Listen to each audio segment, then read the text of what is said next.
Jungkook wrote "stay" on Jimin's palm before taking the stage. That one word became an unspoken promise. A single word, a hidden promise, and a night that changes everything. When the stage lights rise, secrets and fears threaten to tear them apart. The arena lights died without warning, plunging 70,000 voices into a vacuum of breathless silence.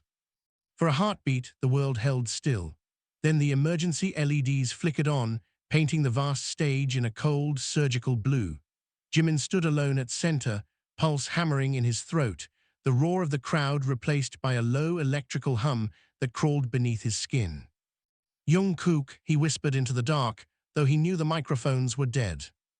Minutes earlier, backstage had been chaos disguised as routine, stylists adjusting collars, managers whispering schedules, the smell of hairspray and heated metal thick in the air. Jungkook had caught his wrist just before the call to stage, his fingers warm, steady despite the tremor Jimin felt in his own bones. He hadn't spoken. He'd only taken Jimin's hand, turned it palm up, and written one word with a black marker. "Stay." The ink had been cool, the letters deliberate. Jimin had looked up, searching Jungkook's face for explanation, but the younger man's eyes, dark, luminous, haunted, held more questions than answers. Now, under the ghostly lights of a silent arena, that word burned against Jimin's skin like a brand. "Stay." A distorted echo of the crowd's chant rippled through the darkness as the sound system sputtered back to life. The screens behind him remained black, no visuals, no cues, no music, only the hum, the waiting, and the weight of 70,000 unseen eyes. Jimin's breath came shallow. He had performed before injuries, scandals, exhaustion, grief, but never like this, never without the safety net of choreography and sound, never without Jungkook at his side. He flexed his fingers, feeling the faint tack of drying ink. "Stay." The word carried a gravity that pulled at memories he had tried to bury, late-night rehearsals where Jungkook danced until his knees buckled, arguments whispered in hotel corridors, the tremor in Jungkook's voice 2 nights ago when he said, "What if one day I can't go on stage?" Jimin had laughed then, a reflex, a shield, "You always do." But the silence now felt like proof that he had been wrong. A sudden crackle burst through the speakers. The crowd gasped in unison. A heartbeat later, a single piano note rang out, clear, fragile, suspended in air like glass. Jimin turned toward the wings. No movement, no silhouette, no Jungkook. The note lingered, followed by another, forming the skeletal beginning of a song they had never performed live. A demo, unreleased, something private. His throat tightened. This wasn't in the setlist. The piano continued, each note echoing like footsteps in an empty cathedral. The crowd quieted, sensing something unscripted, something real. Jimin's chest closed around a truth he didn't want to name. Jungkook had planned this. He stepped forward, shoes whispering against the stage floor. The LED lights buzzed overhead, their sterile glow revealing drifting motes of dust, the faint scuff marks of countless rehearsals, the edge of tape marking positions that now meant nothing. He raised the microphone. It was live again. "Are you with me?" he asked, voice trembling despite years of discipline. The crowd answered with a roar that shook the rafters, a wave of sound that wrapped around him, lifted him, demanded he continue. But beneath the noise, he felt the hollow where Jungkook should have been. The piano shifted keys. A melody emerged, achingly familiar. A song about staying when leaving would be easier, about holding on when fear whispered escape. Jimin closed his eyes. He saw Jungkook in fragments, the way he chewed the inside of his cheek before performances, the way he lingered after practice, repeating one move long after perfection, the way he avoided mirrors on bad days as if his reflection might betray him. Jimin had always thought strength meant endurance, push through, smile, perform. But Jungkook's strength had always been quieter, more dangerous, the courage to admit fear, to tremble and still step forward. "Stay." The word was no longer a request, it was a confession. Jimin began to sing. His voice entered soft, unadorned, stripped of the polished perfection the world expected. It cracked on the second line, and the imperfection rang truer than any flawless note. The arena listened, not to an idol, not to a performance, but to a man holding himself together with breath and memory. As he sang, the screens behind him flickered to life, not with choreographed visuals, but with raw footage. Rehearsal rooms, late-night laughter, missed steps, shared glances, the mundane intimacy of years spent side by side. Jungkook appeared in flashes, sweat-soaked, grinning, frustrated, determined. Alive, present, watching somewhere. Jimin's chest tightened with a sudden, fragile hope. This wasn't abandonment, it was trust. Halfway through the song, a second microphone crackled on from the wings. Jimin's heart stuttered. No footsteps approached, no figure emerged. Only a voice, low, steady, unmistakable, joined him from the darkness. Jungkook didn't step into the light. He stayed hidden, letting Jimin hold the stage alone while refusing to leave him entirely. Their voices braided together across the void, imperfect and human, carried by the same fragile melody. The crowd wept openly now. The arena had transformed into something sacred, a space where fear was not concealed but shared. Jimin understood then. The word on his palm had never meant stay on stage. It meant stay with me, stay in this life we chose, stay even when the lights fail and the world expects us to be unbreakable. By the final note, the emergency lights faded, replaced by a slow sunrise of gold across the stage. Jungkook finally stepped into view, not triumphant, not flawless, but visibly shaken, eyes bright with unshed tears. They didn't bow, they didn't speak. Jimin simply turned his palm outward. The word stay had smudged with sweat, the letters blurred but still legible. Jungkook covered it with his own hand, pressing their palms together as the arena erupted. In that moment, the promise was no longer unspoken. They would stay, not because they were fearless, but because they were afraid and chose each other anyway. And for the first time that night, the silence inside Jimin finally broke. The dressing room door slammed hard enough to rattle the metal hinges, and Jungkook's voice cut through the corridor before Jimin could even turn around. "What were you thinking?" Jungkook demanded, breath uneven, eyes blazing with something far more volatile than anger. Jimin froze mid-step, the roar of the dispersing crowd still echoing faintly through the concrete walls. Sweat cooled on his skin, leaving a chill that sank into his bones. "I sang," he said quietly. "That's what we do." "That wasn't just singing," Jungkook shot back, packing like a caged animal. "You changed the arrangement. You ignored the cues. He stopped, dragging a hand through his damp hair. "You could have exposed everything." "Everything?" Jimin's chest tightened. "You mean the truth?" The word hung between them like a live wire. From the hallway came muffled footsteps, staff voices, the distant clatter of equipment being dismantled. Inside the room, the air felt too thin to breathe. Jungkook laughed once, sharp and humorless. "The truth doesn't belong to us alone, not when there are contracts, investors, expectations, an entire machine that feeds on who we are supposed to be." "And what are we supposed to be?" Jimin stepped closer, his voice trembling not with fear, but with restraint worn thin. "Unbreakable, silent, replaceable." Jungkook's jaw flexed. He looked away. That, more than anything, felt like a wound. "You wrote stay," Jimin said, lifting his palm.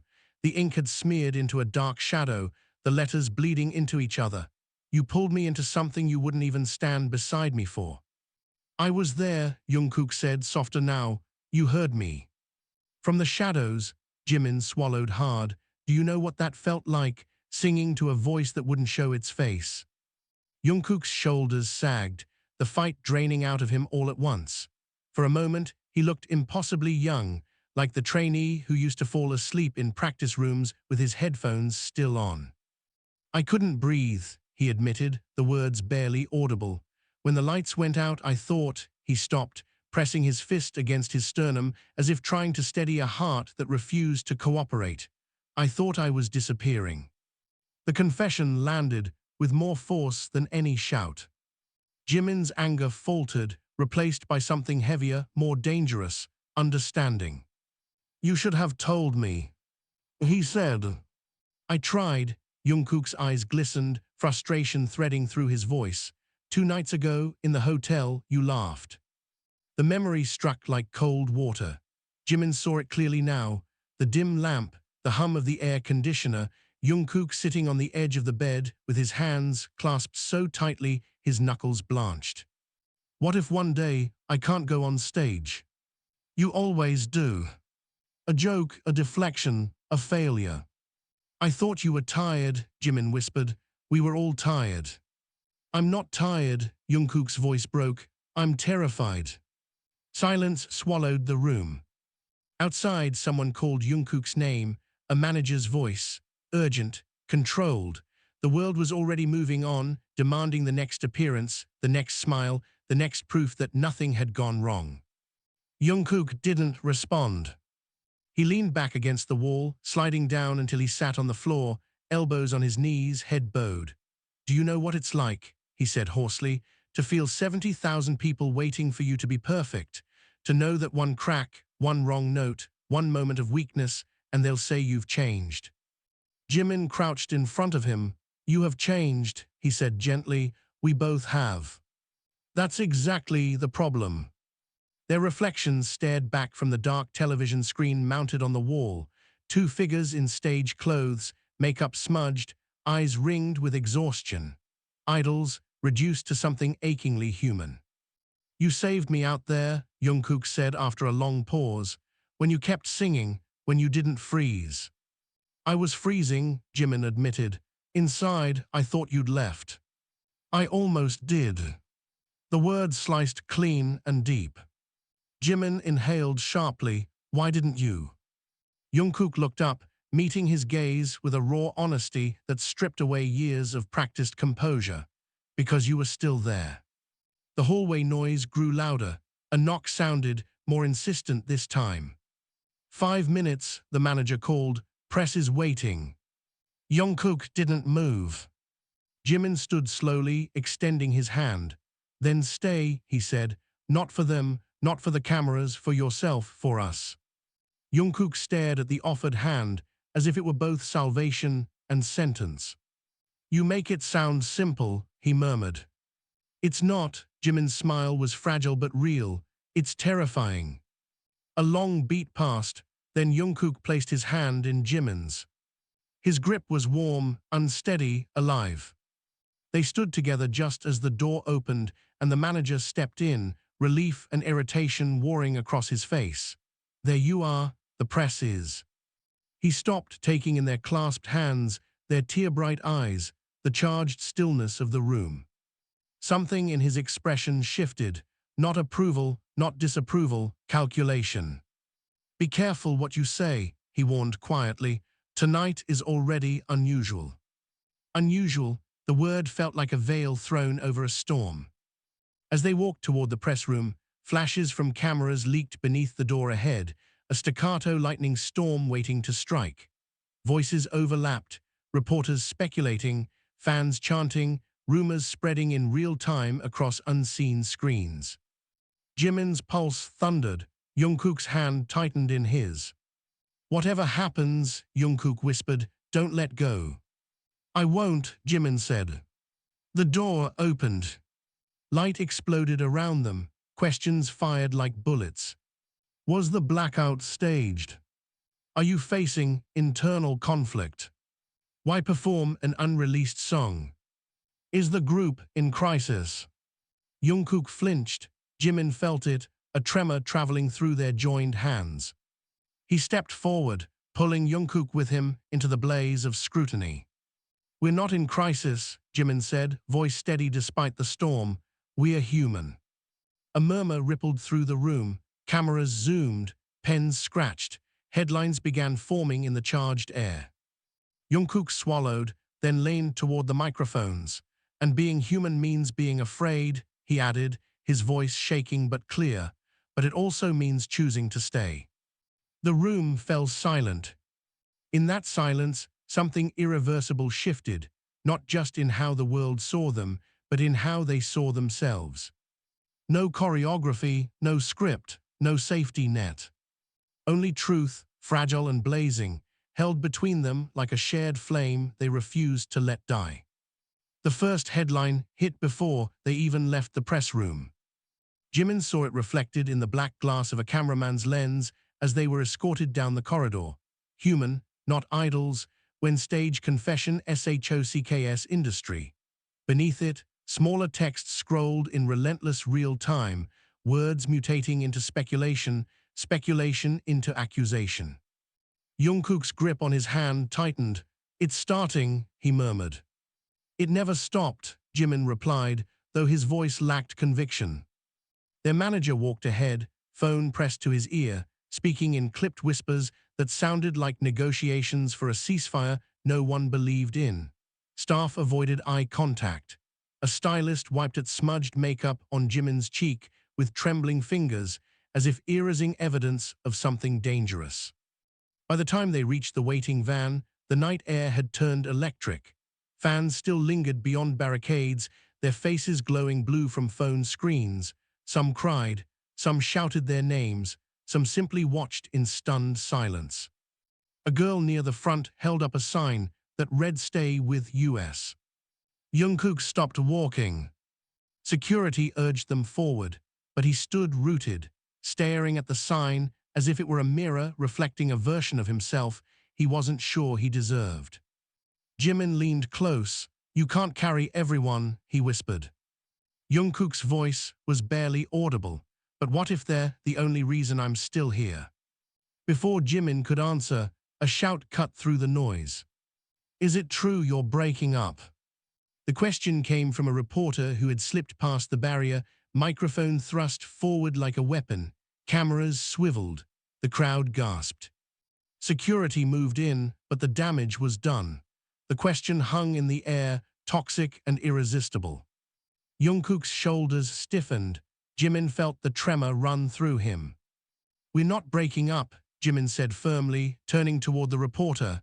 "We're breaking silence."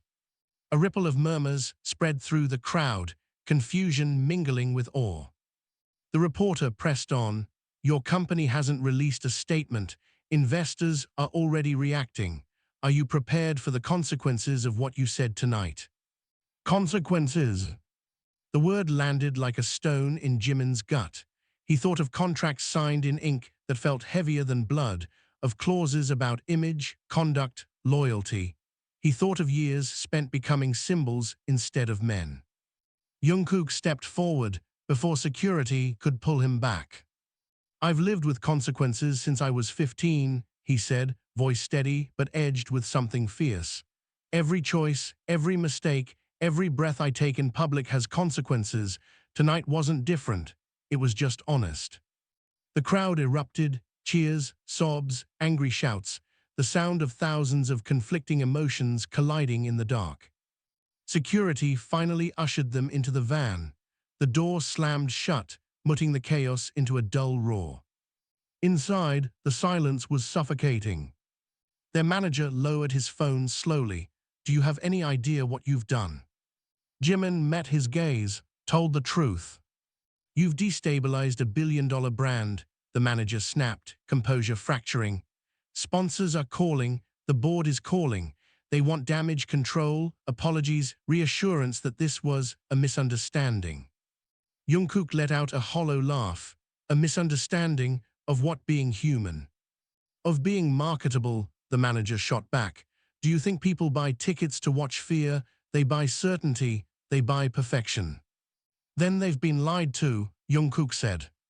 The van lurched forward, city lights streaking across the windows like smears of gold and red.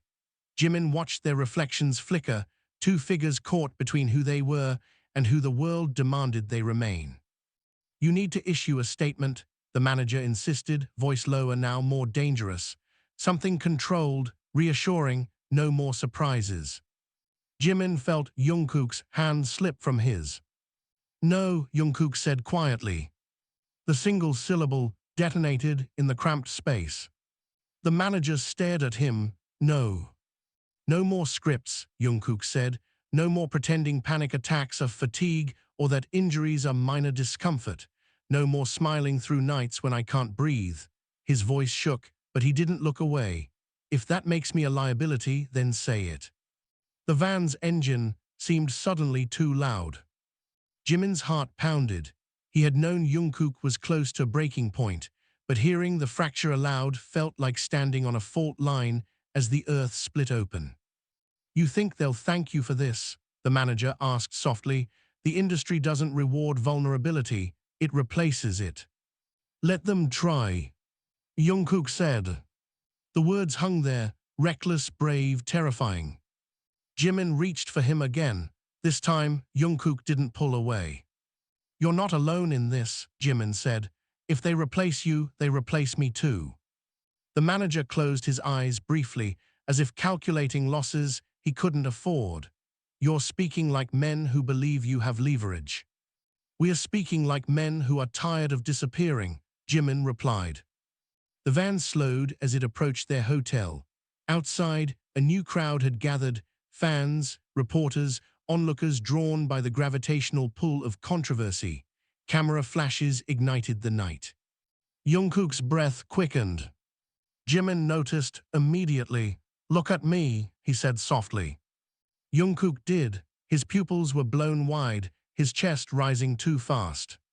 Count with me, Jimin murmured. 4 in, 4 out. Jungkook tried, failed, tried again. The van door opened, unleashing a wall of sound. Questions, accusations, pleas. The world wanted answers they didn't yet have. Jungkook froze. For a moment, Jimin thought he might bolt, back into the van, into hiding, into silence. The urge was visible in every taut line of his body. Instead, Jungkook gripped Jimin's sleeve. Don't let go, he whispered. I won't. They stepped out together. The barrage was immediate. Are you defying your company? Is this a publicity stunt? Are you mentally unfit to perform? Is the group over? The last question struck like a physical blow. Jimin felt Jungkook flinch. He stopped walking. The security detail tried to urge him forward, but he held his ground, the night air sharp in his lungs. No, Jimin said, turning toward the cameras. We're not over, we're evolving. Into what? Someone shouted. Jungkook answered before Jimin could. Into people who refuse to disappear just to make you comfortable. Gasps rippled through the crowd. The statement was incendiary, a match dropped into dry tinder. Some fans cheered. Others looked stricken, as if witnessing a fracture in something they had believed unbreakable. Inside the hotel lobby, the doors closed behind them, sealing out the noise. Marble floors gleamed under sterile light. The quiet felt unreal after the storm.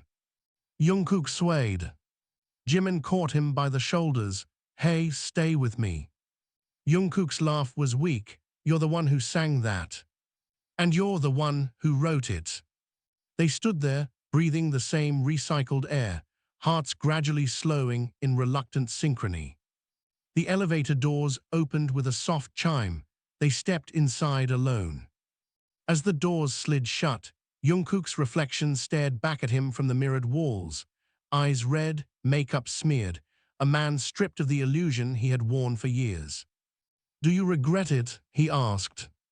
Jimin considered the question.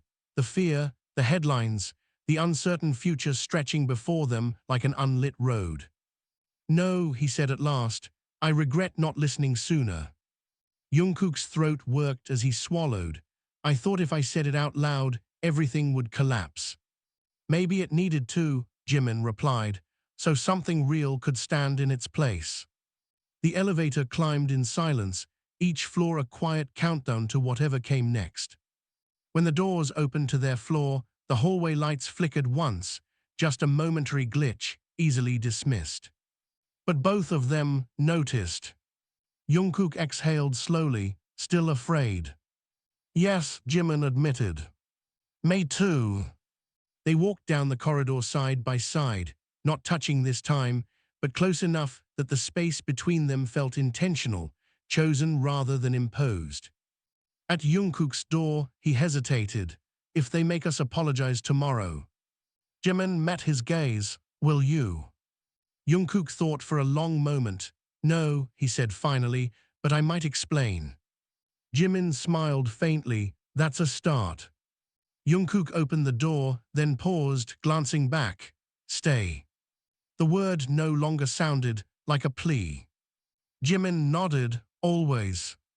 And for the first time since the lights went out on stage, Jungkook stepped into the room without looking like he might vanish. Morning arrived like an intrusion rather than a beginning. The curtains in Jungkook's suite glowed with a pale winter light that made the city beyond the glass look distant and unreal, as if it belonged to another life. Jimin had not slept. He sat on the edge of the sofa, still in yesterday's clothes, watching the rise and fall of Jungkook's chest where he lay half-curled on the bed, one arm flung over his eyes as though trying to block out a world that refused to dim. Jimin's phone vibrated again on the table. He didn't need to look to know what waited on the screen. Notifications stacking into a digital avalanche, headlines mutating by the minute, strangers dissecting their words like forensic evidence. He looked anyway. HEROES or liability. Industry insiders questioned stability after live confession. Fans divided as idols reject perfection. He locked the phone and set it face down. You're staring at it like it might explode, Jungkook mumbled from the bed, voice thick with sleep and something more fragile. It already did, Jimin replied. Jungkook lowered his arm. His eyes were swollen, rimmed red, but startlingly clear. Did we survive? I think we're still mid-explosion. A faint smile tugged at Jungkook's mouth. Good, I was worried it would be boring. The attempt at humor dissolved quickly. Silence filled the room, heavy with everything they had unleashed. A knock shattered it. Not the polite tap of room service, 3 sharp raps, a pause, 2 more. Jungkook sat up instantly, every muscle tightening. That's not staff. Jimin crossed the room and opened the door before he could reconsider. Their manager stood in the hallway, tie loosened, eyes bloodshot, flanked by 2 executives Jimin recognized from board meetings, men who rarely appeared in person unless something had gone very, very wrong. We need to talk, the manager said. Jungkook let out a quiet breath behind him. Of course we do. They gathered in the suite's living area. No one sat at first. The executives remained standing, their presence stiff and formal, like judges reluctant to announce a verdict. One of them, Mr. Han, finally spoke. What happened last night has caused significant turbulence. That's one word for it, Jungkook said. The manager shot him a warning look. Jungkook didn't flinch. The board is concerned, Mr. Han continued. Sponsors are requesting clarification. There is talk of contract re-evaluation. Jimin felt the words like a chill spreading under his skin. Contract re-evaluation, a sterile phrase for something that could dismantle years of work in a single signature. We told the truth, he said. Is that a violation now? It's a risk, the second executive replied, and risk affects profitability. Jungkook laughed, a brittle sound. So that's it, we're numbers again. You were always numbers, the man said calmly. Successful ones, valuable ones, but the market is sensitive to instability. Instability, Jungkook repeated, tasting the word like something sour. You mean fear, anxiety, humanity. We mean unpredictability, Mr. Han said. Audiences want aspiration, not reflection of their own fragility. Jimin's hands curled into fists. They were crying last night, not because they were disappointed, because they felt seen. Emotion is not the same as loyalty, the executive replied. Emotion fades, reputation lingers. Jungkook stepped forward. Then maybe our reputation should include the truth that we're not machines. The manager finally intervened, voice low and urgent. Stop. This isn't a debate you can win. They're here to offer you a path forward. Which is, Jimin asked. A formal statement, Mr. Han said. You will clarify that last night's events were the result of technical difficulties and heightened emotions. You will reaffirm your commitment to professionalism and stability. You will avoid further unscripted commentary. The room went very still.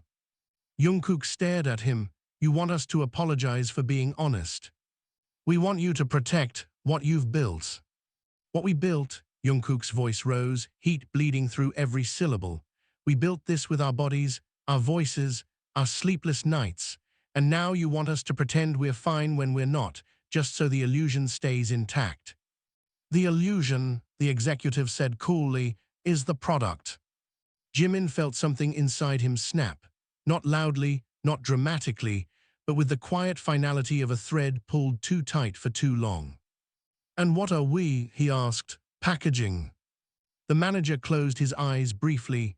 You're artists, but you're also part of a system, you knew that.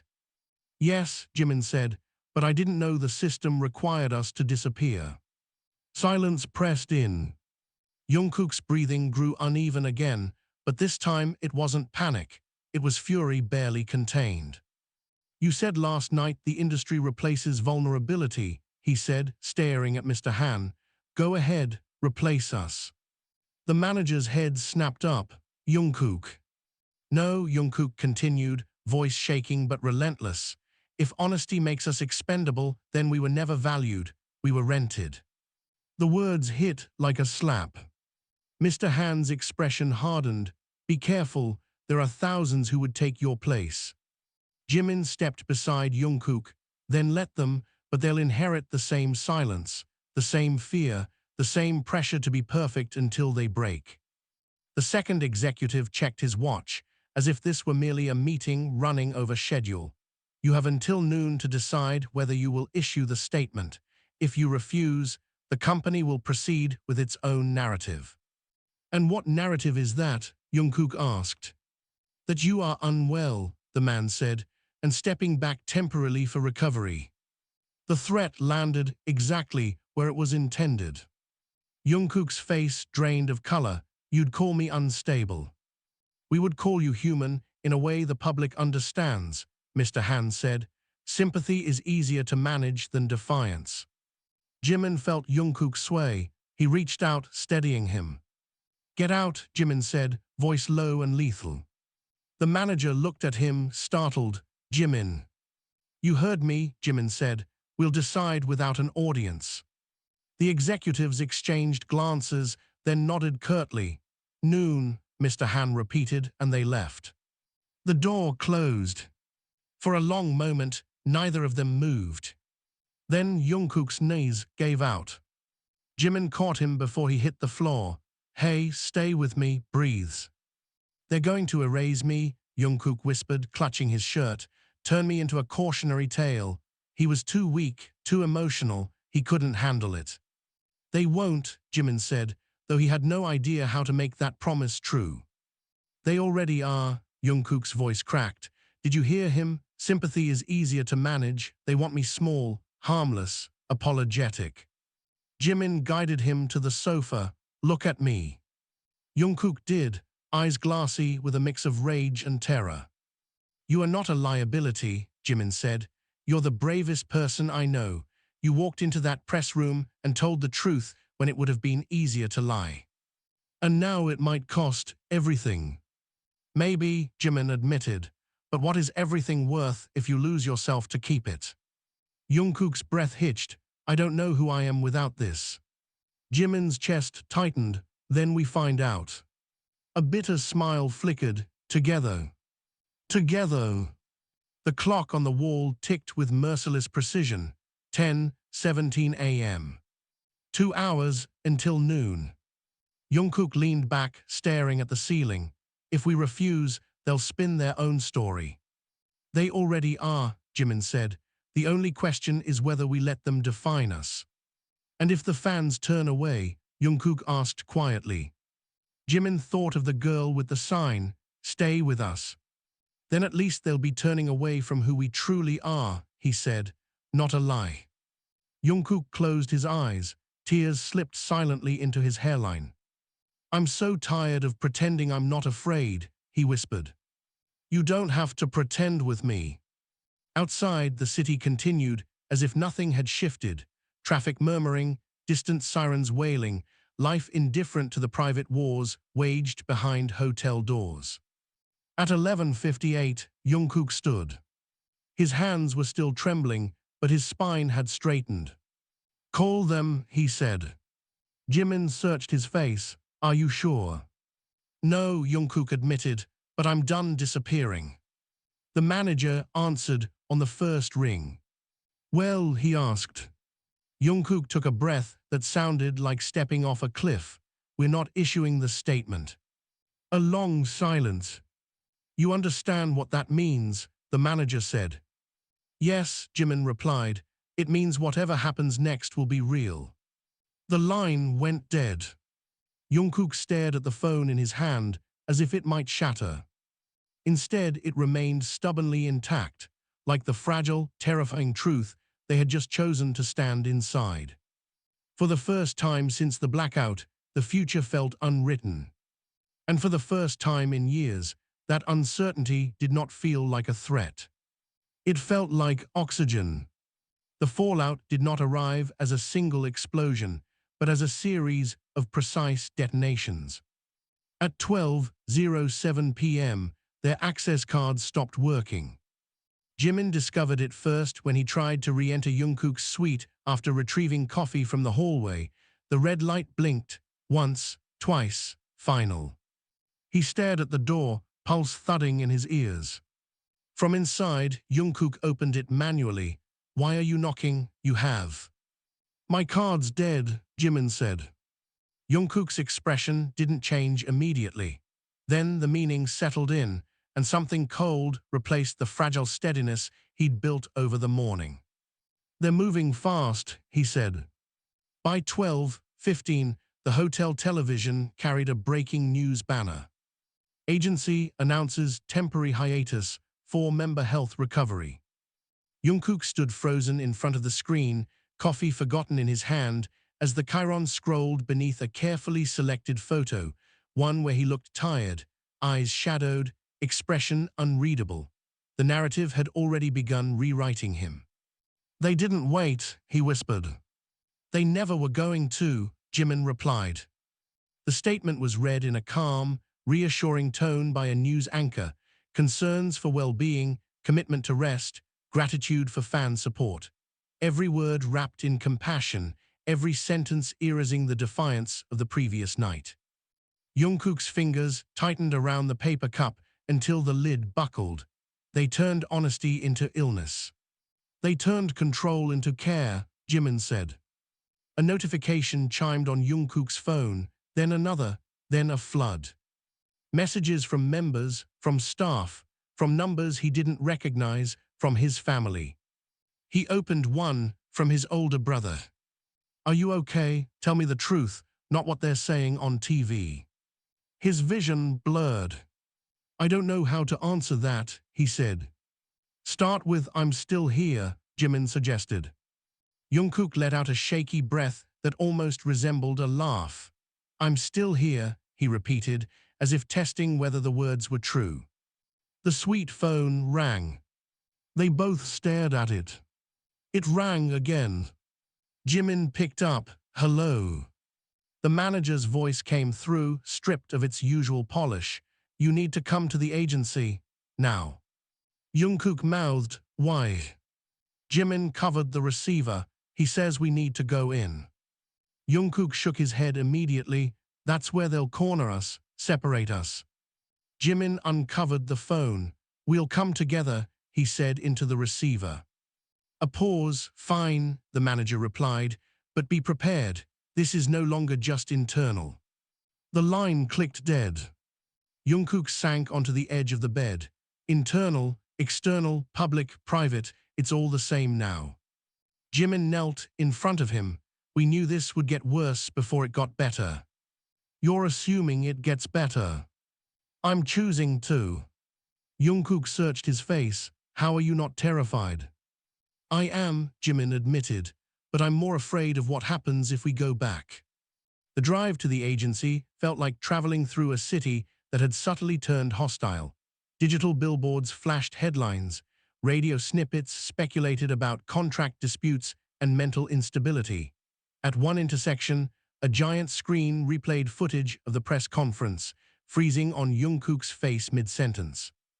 Being human means being afraid. The words echoed through the car's speakers before the driver hastily changed the station. Jungkook stared out the window. They're going to make me the cautionary example. Or the turning point, Jimin said. The agency building loomed ahead, all glass and steel, its reflective surface turning the grey sky into a distorted mirror. Fans had gathered outside despite the weekday afternoon, their signs a chaotic mix of support and confusion. Stay strong. We trust you. What's happening? A smaller sign, held by trembling hands near the back, read simply, "Don't disappear." Jungkook's breath caught. Security ushered them through a side entrance, away from cameras, away from questions.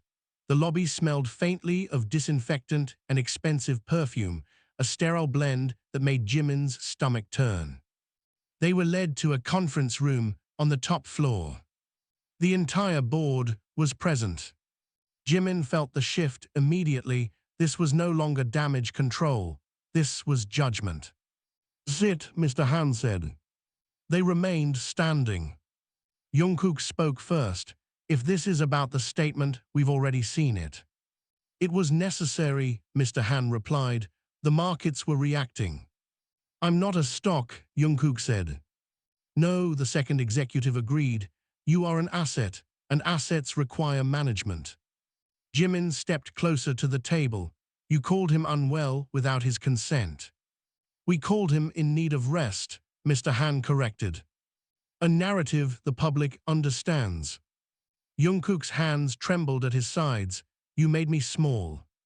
"We made you sympathetic," the man said. "Sympathy sells." The room vibrated with the low hum of air conditioning, the sound unbearably loud in the silence that followed. Jimin felt anger rising, hot and blinding. "You don't get to sell his pain." "We already have," the executive said without flinching. "For years, every struggle, every tear, every comeback story, packaged, marketed, consumed. This is no different." Jungkook flinched as if struck. "Then maybe that's the problem," he said. "Maybe none of it should have been for sale." A murmur passed around the table, not outrage, alarm. "You are speaking like someone prepared to walk away," Mr. Han said. Jungkook hesitated. Jimin answered, "We are speaking like people who want to stay without disappearing." "Those are not compatible goals," the executive replied. Jungkook laughed softly, the sound threaded with disbelief. "You really think the only way to survive is to be less human?" "We think the only way to survive is to be controlled," Mr. Han said. The word control seemed to echo off the glass walls. Jimin felt the weight of years pressing in, the rehearsed smiles, the scripted interviews, the silent endurance of injuries and exhaustion. He had accepted it as the price of the dream. Now he wondered who had set the price. "What if we refuse?" Jungkook asked. Mr. Han folded his hands. "Then your activities will be suspended indefinitely. Contracts allow for termination under reputational risk clauses. You will lose endorsements, appearances, distribution support." "In other words," Jimin said, "you'll erase us." "We will replace you," the man corrected. "The public adapts quickly." The room fell silent again. Jungkook's chest rose and fell in shallow bursts. Jimin recognized the edge of a panic spiral and reached for him, fingers brushing his wrist, a quiet anchor. Jungkook glanced down at the contact, then back up at the board. "You're wrong," he said, voice shaking but clear. "The public adapts because you never give them a choice." Mr. Han tilted his head. "And you intend to give them one?" "Yes." "How?" Jungkook looked at Jimin. For a moment, the room ceased to exist. There was only the shared memory of a darkened stage, a single word written in ink, and the terrifying relief of telling the truth. Jimin nodded. Jungkook turned back to the board. "We're going live tonight." The words detonated. "With or without you," Jimin added. A chorus of protests erupted. You can't. That would violate. We will pursue legal. Jungkook raised his voice over them, raw and unpolished. You already told the world I'm unwell. Let me speak for myself. You will cause irreversible damage, Mr. Han said sharply. Maybe, Jungkook replied, or maybe we'll prove that honesty doesn't destroy everything. Maybe it rebuilds it. The executives stared at him as if he had spoken in a language they did not recognize. Jimin felt his heart pounding. Fear and exhilaration tangled so tightly he could no longer separate them. Tonight, he repeated. Mr. Han's expression hardened into something final. If you do this, you do it without the agency's protection.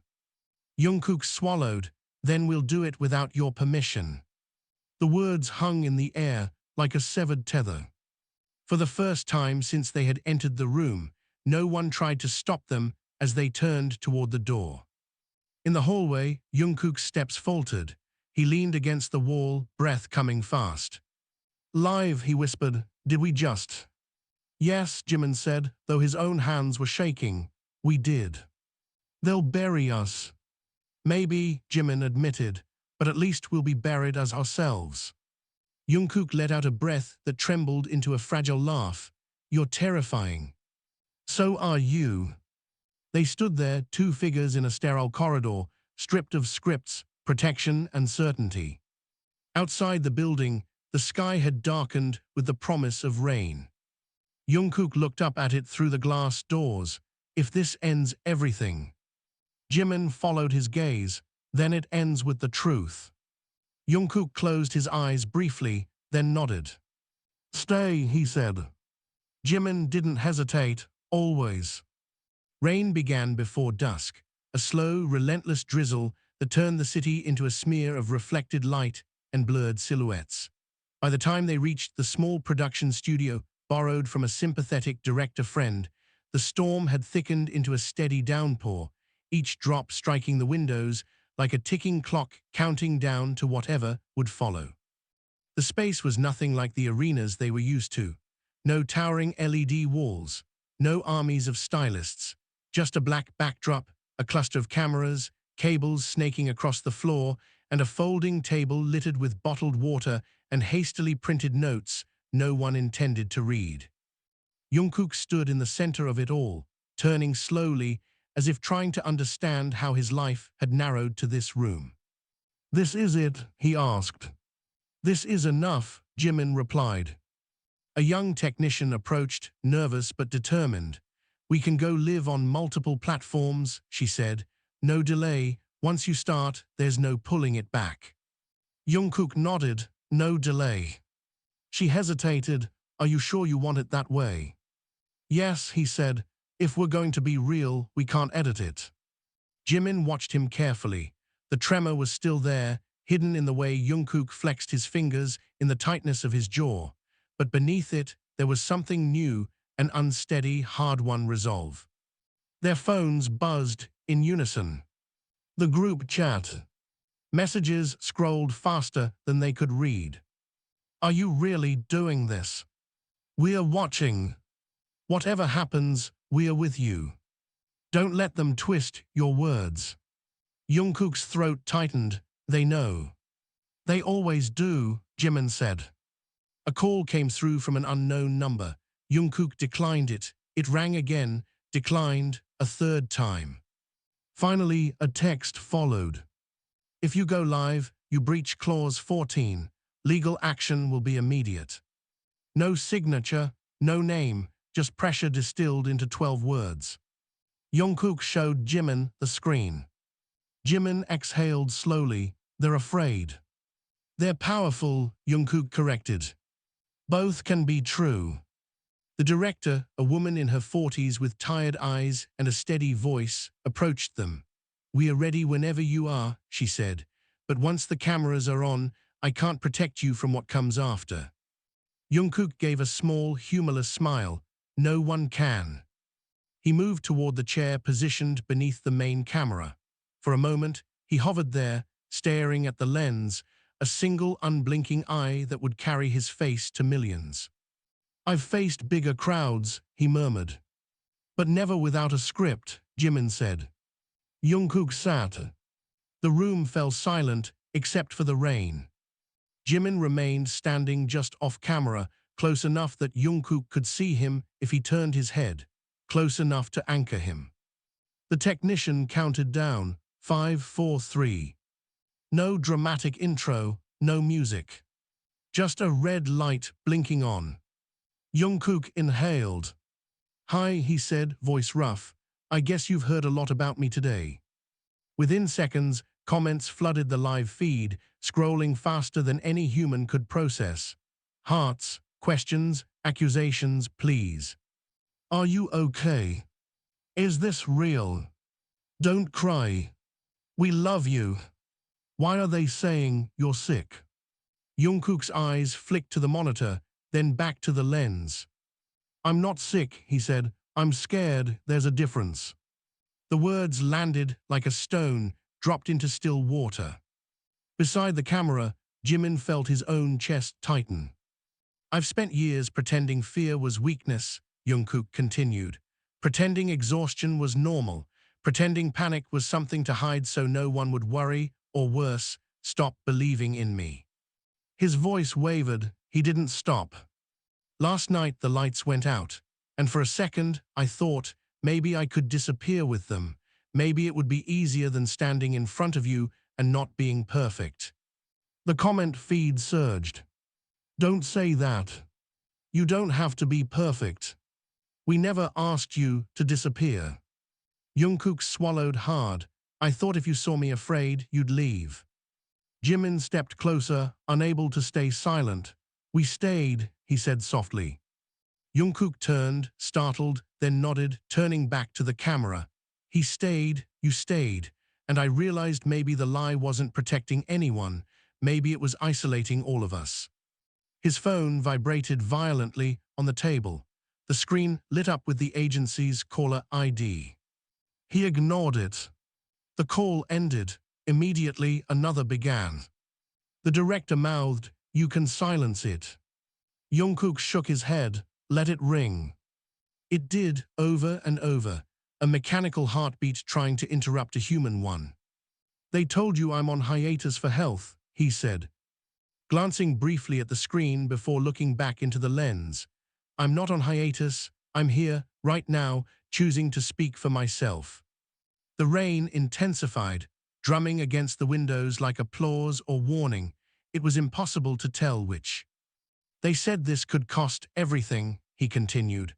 "Maybe it will, but what is everything worth if I lose the ability to be honest with you, with myself?" A comment caught his eye, pinned by the system due to sheer volume of likes. "We love you because you're real, not because you're perfect." His breath hitched. Jimin felt his own eyes sting. Jungkook leaned forward slightly. "I don't know what happens after tonight. I don't know if I'll be allowed on stage again. I don't know if contracts will vanish or if doors will close." Another call, this time from the manager. Jungkook picked up the phone mid-broadcast and put it on speaker. The room froze. "End this now," the manager's voice said, stripped of all pretense. "You're making this worse." "I'm making it honest," Jungkook replied. "You're breaching contract. Legal is already." "Are you watching?" Jungkook interrupted. A pause. "Yes." "Then watch me tell the truth." Silence on the line, then the call disconnected. The live comments exploded. Jimin felt the magnitude of the moment like a physical force pressing against his ribs. Jungkook's hands trembled openly now. He didn't hide them. "I was taught that idols endure quietly," he said, "that we smile through pain because that's what strength looks like. But maybe strength is saying, 'I'm not okay,' and trusting that you won't turn away." His voice cracked. "And if you do, I'll still be here, not perfect, not fearless, just here." The rain softened, as if the storm itself were listening. Jimin stepped fully into frame. A collective gasp rippled through the live feed. visible even in the blur of scrolling text. "We are here," Jimin said, "together, not as an image, not as a product, as people who are terrified and chose not to disappear." He reached for Jungkook's hand. Jungkook gripped it like a lifeline. For a moment neither spoke. The silence was not empty, it was full of breath, of trembling, of millions of unseen witnesses holding that fragile truth with them. Then Jungkook whispered, almost to himself, "Stay." The word was soft, but the microphone caught it. The comments slowed, as if the world itself had paused to listen. Jimin squeezed his hand, always. Outside, the rain began to ease, the city lights sharpening into focus beyond the glass. Inside the small studio, two figures sat beneath a single unblinking camera, stripped of illusion, uncertain of the future, and more present than they had ever allowed themselves to be. For the first time, the silence that followed did not feel like something to fear. It felt like space, wide enough to hold the truth they had finally spoken. The live stream ended without an outro. No music, no fade to black, just Jungkook's trembling thumb pressing the screen, the red light dying, and the sudden, deafening quiet of a room that had just held the attention of millions. For a moment, neither of them moved. The technician exhaled first, a shaky sound that broke the spell. "You just reached numbers we've never seen," she whispered, staring at the analytics dashboard as if it might combust. "It's still climbing. People are rebroadcasting it everywhere." Jungkook stared at his hands. They were still shaking. "Is it over?" he asked. Jimin looked at the blank monitor, then at the rain-slick window, then back at Jungkook. "No," he said softly, "it's beginning." As if summoned by the words, Jungkook's phone detonated into vibration again. Calls, messages, alerts piling on top of each other in a relentless cascade. This time, the caller ID displayed a name he hadn't seen in years. Chairman CEO. The founder. Jungkook's stomach dropped. "I thought he retired," he murmured. "He never retires," the director said quietly. "He just watches." The phone kept ringing. Jimin met Jungkook's eyes. "You don't have to answer." Jungkook swallowed. "If I don't, he'll make the decision without me." He accepted the call. The line was silent for a beat too long, the faint hum of distance and power crackling through. "You've grown bold," Chairman Seo said at last, his voice calm, almost amused. Jungkook forced his voice steady. "I've grown tired." A soft chuckle. "Tired men do not defy contracts on live broadcasts." "Tired men stop pretending they're not breaking," Jungkook replied. Silence again. Jimin could hear his own heartbeat in his ears. "You have put the company in a difficult position," the chairman said. "Investors are alarmed, partners are calling. The narrative is no longer ours to control." "It was never yours to control," Jungkook said before he could stop himself. "Not who we are." Jimin's breath caught. The chairman did not respond immediately. When he spoke again, his tone had shifted, the warmth gone. "You mistake platform for autonomy. And you mistake loyalty for silence," Jimin said, stepping closer so his voice would carry. Another pause. "So you stand together in this," Chairman Seo said. "Yes," Jungkook and Jimin answered at the same time. A faint exhale crackled through the speaker. "Then understand this. If you continue down this path, you will lose protection.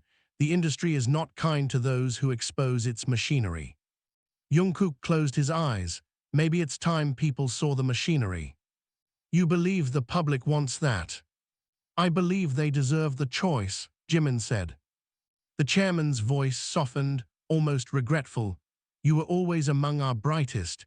It is unfortunate to see idealism at this stage." "It's not idealism," Jungkook said. "It's survival." The call ended. No threat, no reassurance, just absence. The room felt colder. "What does that mean?" Jungkook asked, staring at the dark screen. "It means," the director said carefully, "you've just stepped outside the system that made you." Jimin felt the truth of it settle into his bones. There would be no quiet return from this, no carefully worded reconciliation. The bridge behind them was no longer intact. The studio door burst open. Their manager stood there, soaked from the rain, hair plastered to his forehead, tie gone, composure shattered. He looked less like an executive and more like a man running from a fire. "What have you done?" he demanded, voice raw. Jungkook rose slowly. "We told the truth." "You humiliated them," the manager said, pointing vaguely upward, as if the board occupied the sky itself. "You blindsided legal. Sponsors are pulling campaigns as we speak. Do you have any idea how many livelihoods are tied to this?" The accusation struck deep. Jimin stepped forward. "Do you have any idea how many people feel trapped in silence because of this system?" "That's not your responsibility," the manager shouted. Jungkook flinched. "It is," he said quietly. "When you have a platform, silence becomes a choice, and I chose wrong for too long." The manager dragged a hand down his face. "You think this ends with statements and trending hashtags? They will freeze your accounts, halt your releases, blacklist you from broadcasts." "Then they prove our point," Jimin said. "You're not listening," the manager's voice cracked. "This industry survives on illusion. If you tear it down, it won't thank you, it will bury you." Jungkook took a step closer, eyes bright with unshed tears. "I was already being buried, slowly, quietly, under expectations I could never meet." The manager's anger faltered, replaced by something like grief. "You could have come to me." "I did," Jungkook whispered. "Every time I said I was tired and you told me to rest between schedules. Every time I said I couldn't breathe and you called it stage nerves. You didn't hear me, you heard inconvenience." The words landed with devastating precision. The manager's shoulders sagged. For the first time, he looked at Jungkook not as an asset, not as a problem, but as a person he had failed to see. "I thought pushing you was protecting your future," he said hoarsely. "It was protecting the image," Jimin replied. Silence stretched. Rainwater dripped from the manager's coat onto the studio floor, each drop a small, persistent sound. Finally, he asked, "What do you want now?" The question hung in the air, heavier than any contract. Jungkook looked at Jimin. Jimin looked back. Neither had a blueprint for what came next. "I want to perform without pretending I'm invincible," Jungkook said slowly. "I want to rest without it being called weakness. I want to speak without scripts. I want to stay as myself." The manager closed his eyes. "The system doesn't allow that." "Then maybe the system needs to change," Jimin said. A bitter laugh escaped him.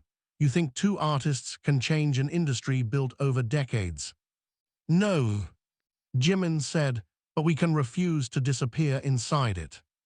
The manager stared at them for a long moment, rainwater pooling at his feet, the storm outside beginning to soften into mist.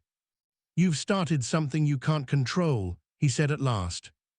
Jungkook nodded. "I know. And if it destroys your careers." Jimin reached for Jungkook's hand again. This time, Jungkook intertwined their fingers without hesitation.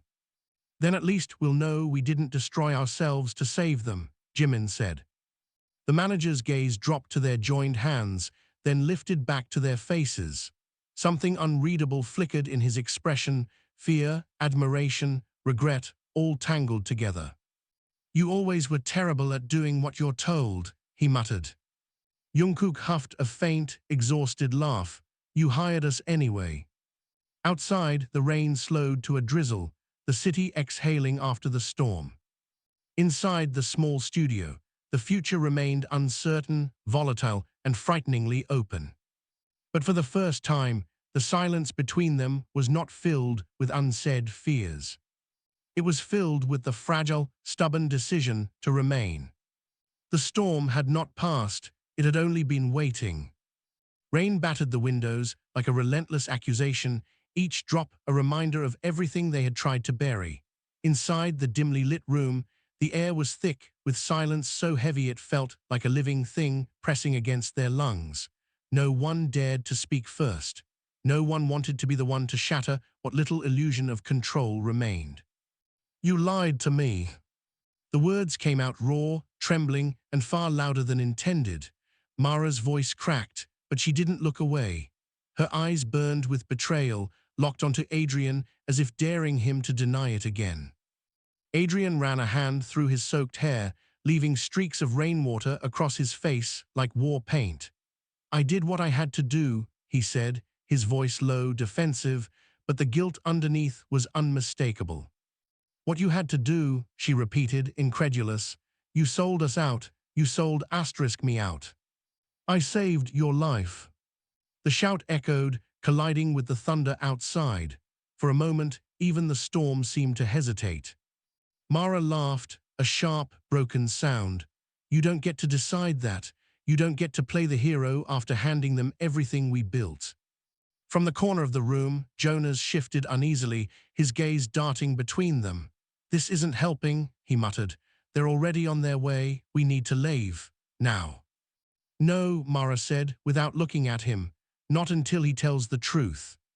Adrian's jaw tightened. You want the truth? Fine. They didn't give me a choice. It was you or all of us. They had the files, Mara. Every message, every plan, every name. They were ready to erase us. And you believed them, she shot back. You believed the same people who burned entire villages to the ground. I believed the gun they had pointed at your head, he snapped. The room fell silent again, but this time the silence was different, fractured, unstable, like ice about to crack. Jonas exhaled slowly. You never told us that part. Because it doesn't matter, Mara said, though her voice had softened, betraying the conflict inside her. He still chose to trust them over us. Adrian stepped closer, his voice dropping to a near whisper. I chose you, every time, even now. She wanted to believe him. That was the cruelest part. The way her heart betrayed her logic, the way memories of shared nights and whispered promises clawed their way to the surface. A sudden crash downstairs shattered the moment. All three froze. Boots heavy, deliberate, more than one set.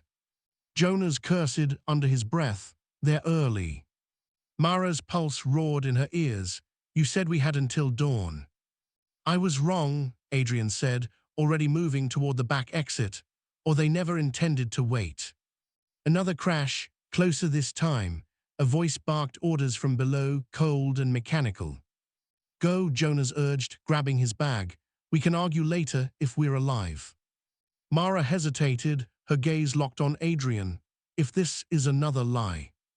It isn't, he said, and for the first time there was no defensiveness in his voice, only fear. But if you stay, it won't matter anyway.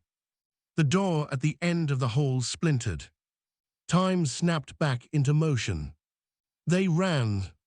Down the narrow corridor, past peeling walls and flickering lights, their footsteps echoing like gunshots.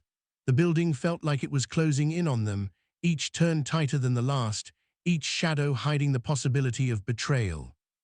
Behind them, shouts erupted. A gunshot rang out. Plaster exploded from the wall inches from Jonas's head. Move, he yelled. They burst through the back door into the alley, rain soaking them instantly, the cold biting through their clothes. The city stretched before them, dark, labyrinthine, alive with danger. Mara turned to Adrian, breathless, furious, terrified. If we make it out of this, she said, you and I are not finished. A faint, grim smile touched his lips. I never wanted us to be. Another gunshot cracked through the night, closer now. They disappeared into the maze of streets, chased by enemies, haunted by choices, and bound together by a truth none of them were ready to face. The real betrayal had only just begun. The city seemed endless that night, a maze of slick pavement and flickering neon that swallowed them whole. By the time the gunshots faded into distant echoes, Mara's lungs burned and her legs threatened to give out, but she refused to stop. Stopping meant thinking, and thinking meant facing the fracture that had split their fragile alliance beyond repair. They ducked into an abandoned train depot at the edge of the river, its rusted beams groaning in the wind. The rain softened to a whisper on the shattered glass roof, each drop falling like the ticking of a clock, counting down the last moments of whatever they had left. Jonas collapsed onto an overturned crate, clutching his side. "We lost them," he said between breaths, though he didn't sound convinced, at least for now. Mara stood near the entrance, watching the darkness beyond, her body still coiled for flight. Adrian lingered a few steps behind her, close enough to reach her, far enough to respect the invisible line she had drawn. For a long time, no one spoke. Finally, Mara broke the silence. "Tell me everything," she said, her voice steady but hollow. "No more fragments, no more half-truths. If we're ending this, we end it with the truth." Adrian closed his eyes, as if bracing for impact. "They never wanted the files," he said quietly. "They wanted you." Jonas looked up sharply. "What?" "They knew you were the one who could decode the network," Adrian continued, his gaze fixed on Mara. "The only one who could expose them completely. They didn't want to kill you, they wanted to control you, make you work for them." Mara's expression hardened. "And you thought handing me over was saving me?" "I thought buying time was the only way to keep you alive," he said. "I was going to get you out before they could take you, I swear it." Jonas let out a bitter laugh. "You made a deal with monsters and expected to outsmart them. That's not strategy, Adrian, that's desperation." "Yes," Adrian said, "it was." The admission hung in the air, heavy and unadorned. No excuses, no heroic framing, just the truth stripped bare. Mara's shoulders sagged, the anger draining away and leaving something far more fragile in its wake. "All this time," she whispered, "I thought we were fighting them together. I didn't realize we were already losing each other." Adrian took a hesitant step forward. "We don't have to lose anything else. We can still end this, expose them, finish what we started." Jonas shook his head slowly. "There's no, we left the way there used to be. Too much has been broken." The wind howled through the depot, rattling loose metal like distant applause for a tragedy finally reaching its final act. Mara looked at both of them, Jonas, steadfast and scarred by loyalty, Adrian, flawed and desperate, carrying the weight of choices he could never undo. She realized then that there would be no clean victory, no triumphant ending to justify the pain. Only consequences, only the truth. "They'll keep coming," Jonas said, "even if we expose them, even if we burn everything to the ground. That's the kind of enemy they are." Mara nodded. "Then we stop running." Adrian frowned. "What are you saying?" She met his eyes, and for the first time since the storm began, there was no accusation in her gaze, only resolve. "We send the files, all of them, every name, every operation. We make it impossible for them to hide, and then we disappear." Jonas stared at her. "Disappear where?" "Anywhere they aren't," she said. "We don't get to live normal lives after this, but we get to live." Adrian's voice softened. "And us?" The question lingered between them. Fragile as glass. Mara stepped closer, close enough to feel the warmth of him despite the cold. "There is no us the way there was before," she said gently. "Trust doesn't grow back overnight. Some things don't grow back at all." The words hit him harder than any bullet could have. He nodded, accepting the verdict he had known was coming. "But," she continued, "you still saved me, in the only way you knew how, and I won't forget that." Jonas looked away, giving them the dignity of their final moment. Outside, the rain stopped. The silence that followed was not empty, it was an ending. By dawn, the files were released into the world, a digital wildfire no firewall could contain. Governments denied, corporations collapsed, and the hidden machinery of power ground violently into the light. The cost was chaos, but the truth, once unleashed, refused to be buried again. And the three of them vanished. Some said they were seen in border towns under false names.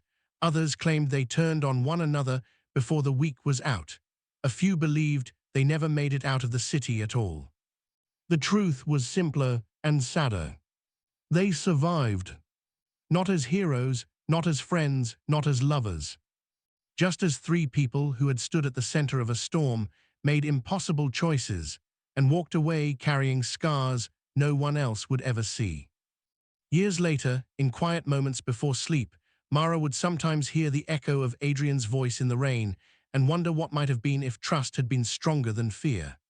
Adrian, in distant cities under borrowed names, would stop at train stations he did not need to visit, haunted by the memory of a depot by the river and the woman who taught him the cost of choosing for someone else. Jonas, ever watchful, kept moving, convinced that standing still was the first step toward losing everything again. The world moved on, as it always does.